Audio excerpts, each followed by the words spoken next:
This is an unusual story, the kind that will give you shivers at the end and cause you to pause and think. This tale centers around a young girl named Priska, a very beautiful young girl.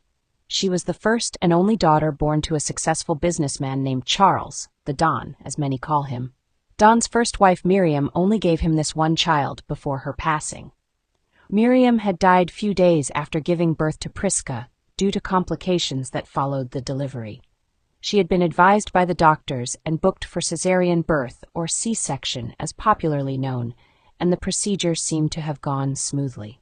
No one knew what the actual cause of the complications were till this day, and it was often rumored that it was as a result of lapses on the side of the medical practitioners, while others claimed that it was as a result of juju powers and forces of witchcraft against her life. Anyways, Priska's hell did not begin till after her father remarried. Prior to that time, she was taken in and showered with love by grandparents from her mother's side of the family. They had appealed to her father to help take care of her, since he had just lost his wife and didn't know much about raising children. After much deliberation from both families, the finalized that his wife's parents would take care of the child, since it wouldn't be nice for her to be taking turns at staying with her mother's parents and then switching to her father's parents because of her young age, so it was decided that the mother's parents will have custody of her until her father remarries. Those years with her grandparents were her best years. Priska was showered with all the love and care she could get, toys, clothes, quality food, and every other thing she needed. She even had her father's undivided love. Her father would come from time to visit and see her, and he would buy her lots of gifts, and her birthdays were always epic and fun-filled. But everything changed when Priska celebrated her 9th birthday and her father remarried, and it was time for her to come and live with her father and her new stepmother. At first, her stepmother was kind, a beautiful woman named Elizabeth, or Mummy Elizabeth, as Priska was told to call her. She was a nice and lovely lady. She always looked cool, calm, and collected, with a faint smile that never reached her eyes as she talked to people. But still waters the say runs deep. At least that was the case with Mummy Elizabeth. Priska moved back into her father's house from her grandparents on a Saturday morning. It was exactly 2 months after her father's second white wedding, and she hoped for the best in this new home. Elizabeth Kalu was already a mother of 2 by the time she married Priska's father. Her 2 children also moved in with her to her new home. The first of the children was already Priska's senior by 2 years, a boy named Clinton, and the second was a girl named Olivia, and she was Priska's junior by 3 years. Elizabeth's life has been one riddled with misfortune and mishaps. Although she was a very beautiful, tall, and resourceful lady who had everything any man could ask for in a wife, but she was simply unlucky with men. She had many men come into her life pretending to love and promising to marry her, but usually they would leave her hanging. On 2 occasions she got pregnant for these men, and after which they abandoned her. She had seen her own share of life's troubles and had single-handedly raised her 2 children. This was the situation that Priska walked into, but she was totally fine with it and was happy that she wouldn't be the only kid in the house. Priska's nightmare really began all of a sudden one day after her father traveled on a 6-month business trip to the United Kingdom. They had all gone with him to the airport to see him off, and after they returned to the house, her stepmother warned her to behave well now that her father had traveled, and she also told Priska that she will no longer tolerate any nonsense from her. Priska nodded in agreement to what her stepmother said, but wondered what she really meant, as she could not recall any time she ever did anything that was bad or could be deemed wrong. That night, her stepmother dished the food for everyone. She prepared noodles with boiled eggs and particularly instructed Priska to pick the smallest one. Priska was sad, but could not voice it out. She ate nothing in the afternoon, and now she was getting very little to eat. Food for a tata or a baby, she said to herself, and also for the fact that her noodles had no boiled egg in it, but every other person's food had boiled egg in it. In fact, Olivia had 2 boiled eggs in her noodles, while Priska had none. Elizabeth claimed that Olivia was a growing child and needed all the protein she could get, She told Priska to manage and make do with the noodles, that the egg they had in the house had finished, else she would have also gotten a boiled egg with her noodles.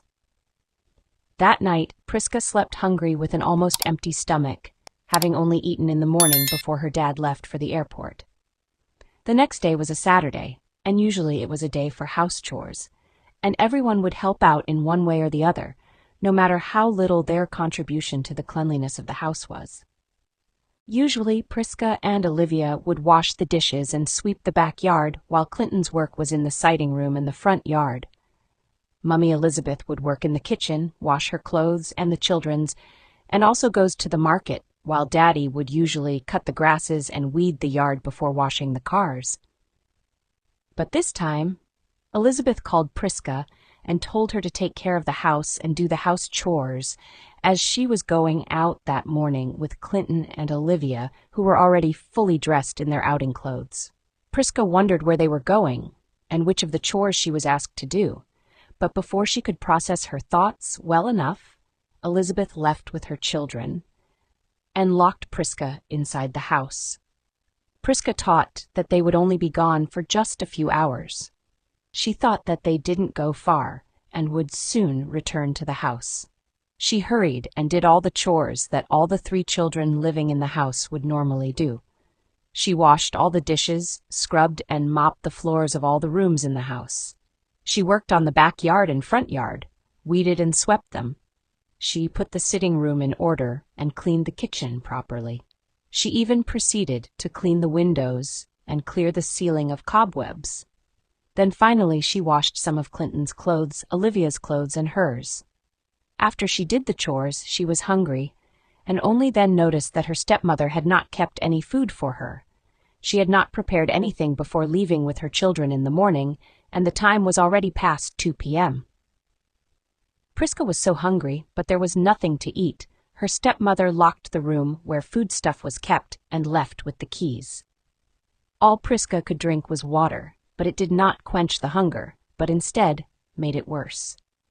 Priska watched the clock tick as time went by. She eagerly waited for Mummy Elizabeth to return. She slept off in the process of waiting and was only woken by a loud bang of the gate by someone who was obviously trying to close the gate forcefully. Priska looked around and saw darkness. It was night already, and she tried to find her way around to the gate to see who was there. As she made haste to go outside, she heard a voice coming from outside, screaming her name. "Priska! Priska, where is that mad girl?" the angry voice resounded. When Priska got outside to see who was calling, she was met by a hot slap to her cheek. Priska felt pain instantly. She tasted something salty in her mouth, and tears were already forming in her eyes. Before she could feel the full impact of the slap on her cheek, Elizabeth landed another dirtier one on her left cheek. Priska was fully in tears now while still wondering what was going on. She turned to look at Elizabeth's children, who were carrying fancy bags, the type one would usually put gift items purchased from elegant supermarkets or malls. Elizabeth's yelling brought Priska's mind back to the situation and everything going on. Everything was happening so fast, she couldn't wrap her mind round it. Elizabeth yelled at her, threatening yet another slap, but held herself back. "Why did you not wash my clothes? And why have you not taken it, these ones that you managed to wash? Foolish girl! No food for you this night. Stupid thing." She rained curses at Priska, who sat in the ground crying, and hurriedly entered the house with her children.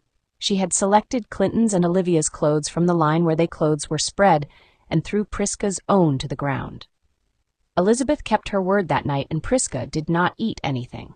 She was told to go to her room and sleep, while Clinton and Olivia ate the jollof rice and chicken, laps their mother bought on their way back from the restaurant they had visited earlier that day.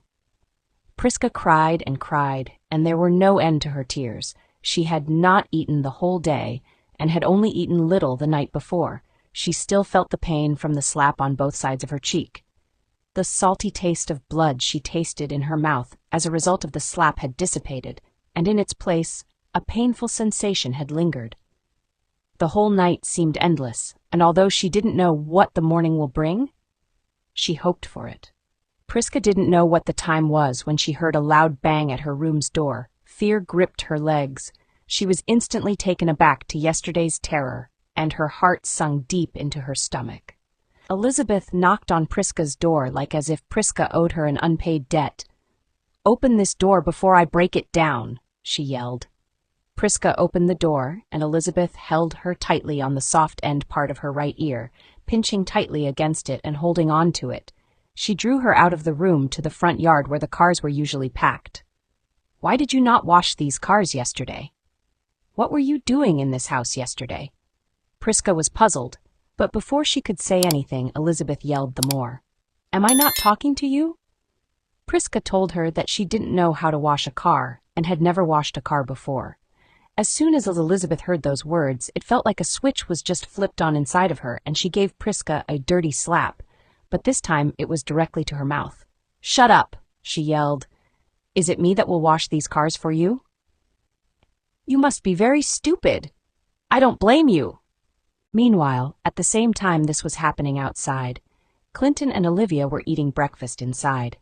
Elizabeth forced Priska to wash the 2 cars in the house, and wash them well if she wanted to eat that day, and Priska had no choice but to do so. Tears was becoming her close friend, and each day had its own troubles. Soon enough, Priska was the one doing all the house chores, including washing Elizabeth's clothes and cutting the overgrown grasses and weeding the compound.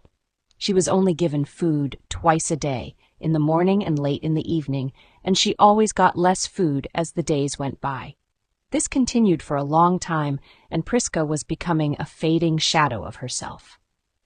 The once robust, beautiful, tall girl was now very lean and had a sickly look. Elizabeth had stopped her from going to school and to help her in her grocery store.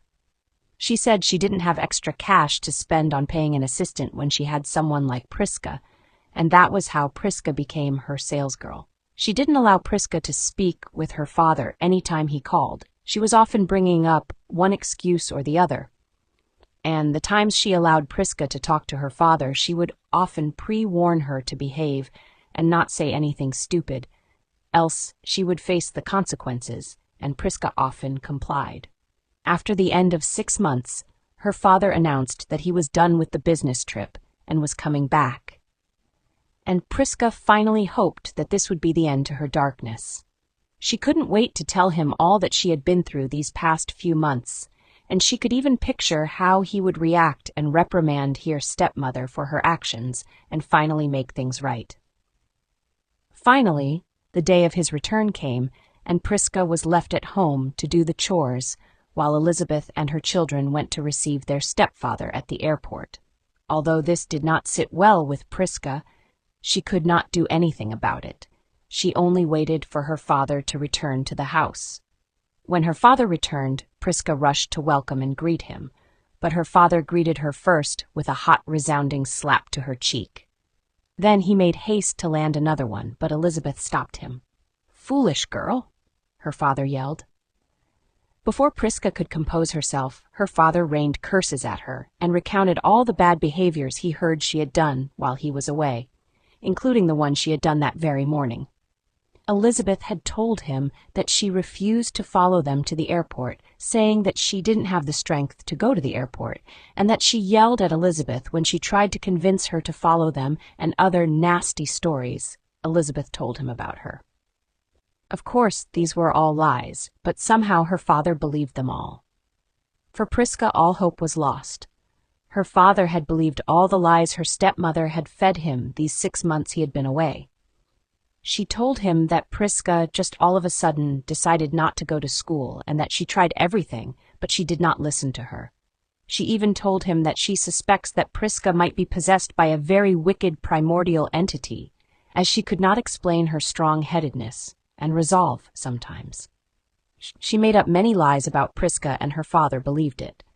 Priska begged her father to hear her out and believe her, but everything she said fell on deaf ears.